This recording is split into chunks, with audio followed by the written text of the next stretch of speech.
আজ আমাদের চ্যানেলে সবাইকে স্বাগত। আজ আমি কবিতা আবৃত্তি করব রবীন্দ্রনাথের কৃষ্ণকলি। কৃষ্ণকলি আমি তারেই বলি, কালো তারে বলে গায়ের লোক। মেঘলা দিনে দেখেছিলেন মাঠে, কালো মেয়ের কালো হরিণ চোখ। ঘোমটা মাথায় ছিল না তার মোটে, মুক্ত বেনি পিঠের পরলোকে। কালো তা সে যতই কালো হোক, দেখেছি তার কালো হরিণ চোখ।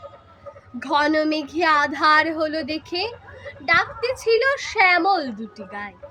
শ্যামা মেয়ে ব্যস্ত ব্যাকুল পদে, কুটির হতে ত্রস্ত এলো তাই। আকাশ পানে হানে যুগল ভুরু, শুনল বারেক মেঘের গুরু গুরু। কালো তা সে যতই কালো হোক, দেখেছি তার কালো হরিণ চোখ। পূবে বাতাস এলো হঠাৎ ধেয়ে, ধানের খেতে খেলিয়ে গেল ঢেউ। আলের ধারে দাঁড়িয়েছিলেম একা, মাঠের মাঝে আর ছিল না কেউ। আমার পানে দেখলো কিনা চেয়ে, আমি জানি আর জানে সেই মেয়ে। কালো তা সে যতই কালো হোক, দেখেছি তার কালো হরিণ চোখ। এমনি করে কাজল কালো মেঘ, জ্যৈষ্ঠ মাসে আসে ঈশান কোণে। এমনি করে কালো কোমল ছায়া, আষাঢ় মাসে নামে তমাল বনে। এমনি করে শ্রাবণ রজনীতে, হঠাৎ খুশি ঘনিয়ে আসে চিতে।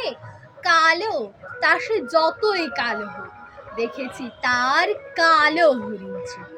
কৃষ্ণকলি আমি তারেই বলি, আর যা বলে বলুক অন্য লোক। দেখেছিলে ময়না পাড়ার মাঠে, কালো মেয়ের কালো হরিণ চোখ। মাথার পরে দেয়নি তুলে বাস, লজ্জা পাবার পায়নি অবকাশ। কালো তা সে যতই কালো হোক, দেখেছি তার কালো হরিণ চোখ। নমস্কার।